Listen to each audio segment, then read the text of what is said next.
Welcome to Day Trader Thoughts with Trades in the Dark.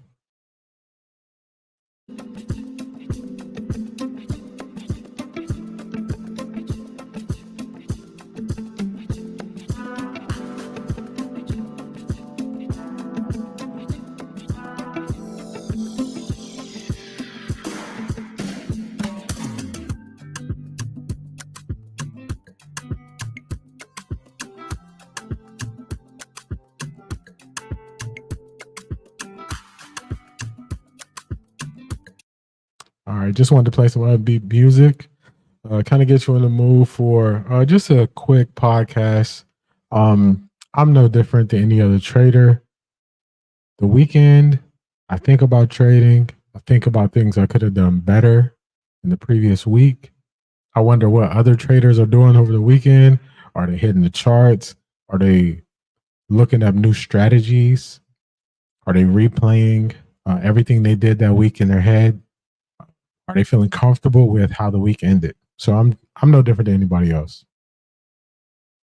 And what I decided was, since I live stream 5 days a week, Trades in the Dark YouTube channel, I decided that I wanted to add a little bit more to my content, and I wanted to bring something to my audience on the weekends that was centered around trading, but wasn't specifically what you normally see regarding trading on the weekends. So, for instance, I want to review prop firms. I want to review stories, different things that will keep a trader's mind kind of engaged in the market, not feeling too far away from it as they get through Saturday and Sunday and then get prepared for the next week. So in this first episode, I'm just going to give you a couple stats. I have a couple articles I want to show, and I'll also quickly tell you a little bit about myself as a trader. So I've been trading futures for the last couple years. Prior to that, I was trading options. I got into trading during the pandemic, and I was just like everybody else who got into trading. I was like, you know what? Trading can't be that hard. People are making a lot of money. I'm going to make a lot of money, and I'm going to live a lavish life, and I'm going to enjoy myself. And then once reality sunk in and $20,000 down the drain, my first year trading options, I was like, I got to figure this thing out. And I know my story isn't unique. I know that there are other traders who have experienced similar things. I know there are traders who have experienced worse loss than me. So I think that's where we can bond off going through the same growing pains in this industry that we decided to learn, grow, and pursue. So with that being said, I just wanted to start off. I wouldn't call this an article. This is more information from Investopedia. I have it right here on the screen, and it's what percentage of day traders are profitable. According to Investopedia, only 10 to 15% of day traders are successful over time. I know I get a lot of questions about trading. Some people have no interest in trading. They think it's gambling. They have no idea or no understanding of the stock market, and they don't trust it. And I can kind of see where they're coming from. The flip side is I get people who would love to learn how to trade and pursue it as a career, but only for the positive sides of it, not for the work that you have to put in. And one thing I learned about trading is you never get to the point where you can put yourself on autopilot in trading. In trading, you always have to grow, learn, and adapt. And if you're not a person who is willing to grow, learn, and adapt and be flexible, then trading isn't for you. Also, Trading is very lonely. It's very dry. It's boring while you're sitting there trying to be patient and wait for that good setup. And those are the parts of trading that just the everyday person they don't see. And frankly, they don't understand. So with that, I want to move on to the next piece of information I have regarding day trading. This is a newer story published by LinkedIn. And this is from May 18th, 2024. And it also gives some statistics regarding day trading. And they're revealing that only a small fraction of traders, and they are approximating that 1 to 20% of day traders consistently earn profits. Now, there are various reasons why that percentage is so low. Day trading is hard, and I often talk to friends who are in the industry, and we've come to realize that everything that makes you great in other industries, it kind of backfires when you're day trading. So, for instance, if you're an athlete and you wanted to get better, they would say you work on your craft. So, if you were a basketball player, they would break down your weaknesses and they would say, these are the things you need to work on. You're a poor free throw shooter. So, we want you to shoot and make 200 free throws a day so we can bring your free throw shooting percentage up. So, in that example, you would give yourself more time doing the same thing over and over again, and you would eventually get to a point where you were a better free throw shooter. The difference with day trading is you have to be very specific to what you're actually struggling with. Because a lot of times we go for the easiest issue that we see and try to correct that. And then at the end of the day, we still have the same problem. So that's what makes day trading so different. And I'm just going to flip over here. I have one more piece of data that I wanted to show. And this is very important just for anyone who's been trading for a couple years. You understand these statistics, even if you've never seen them before.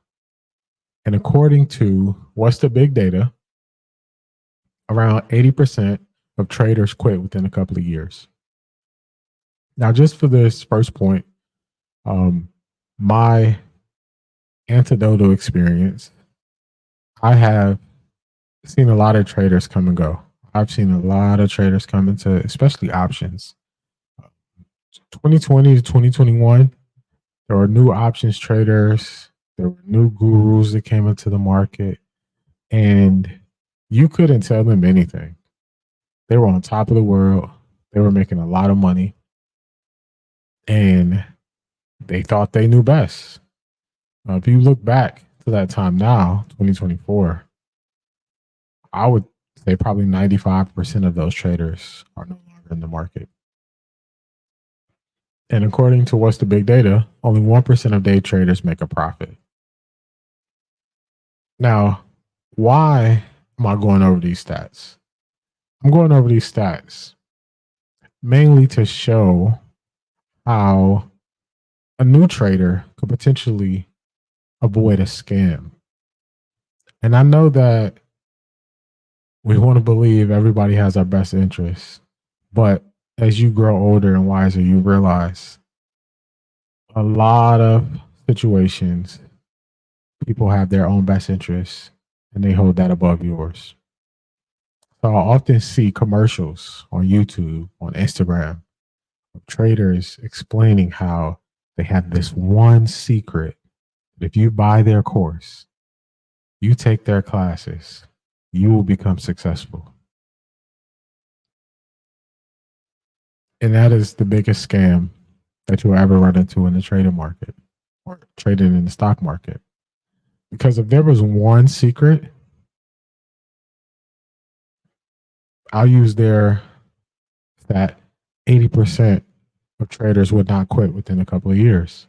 Traders would stay in the market longer because they will only need to find one secret. And when they found that secret, they would stay here and pile up money and bring it in hand over fist. So this first episode was me doing a lot of talking. I hit a couple points. Just to recap those points, because it kind of seemed like I was all over the place, but I did have a little bit of an idea of what I wanted to cover. Day trading is hard. Be on the lookout for anyone who tells you in an industry where 80 to 90% of the people don't make it more than a couple of years, that it's easy. So that's a big red flag. And the third one is just keep your head up, keep grinding, and find out ways that you can get better. Just like the free throw shooting analogy, look at yourself as a trader and be honest. And don't make excuses for why you struggle with certain things. What I like to do is I like to look at any issues that I'm having in the market and find myself a solution so I can continue to grow and get better. For instance, it's very easy to overmanage trades, especially if you are not in a scalp that you plan on being in for 1 to 5 minutes.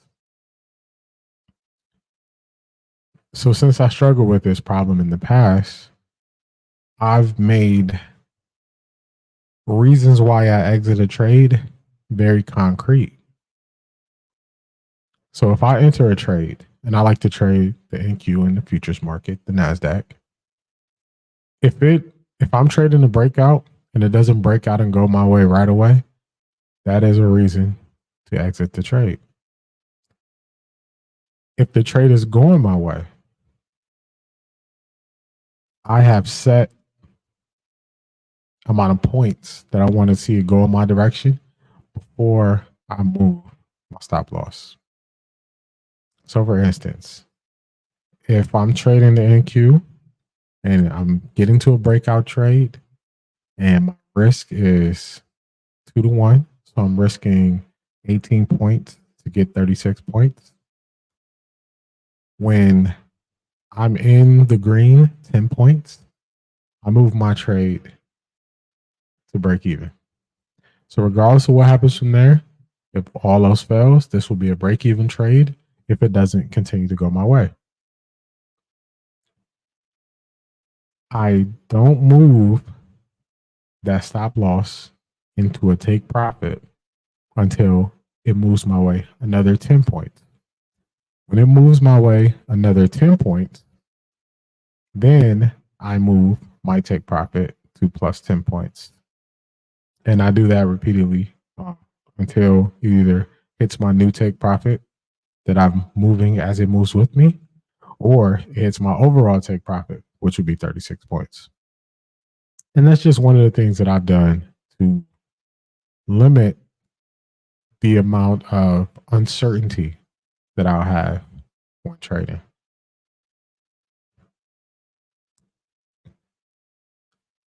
So that's all I have for this episode. But I just wanted to get on here and talk and just say those things and speak to the traders who are working hard and have been grinding and putting in the work. Keep grinding, keep putting in the work, keep your head down, and it'll turn out better for you. And also, like and subscribe to the Trades in the Dark YouTube channel. And I will be releasing podcast style episodes like this on the weekends. So one Saturday, one Sunday. I'm still working out the time. Possibly like a 2 p.m. or a 5 p.m. release time. So just be looking for those. And thanks for tuning in. Hit that like button, hit that subscribe button, and we will catch you next time.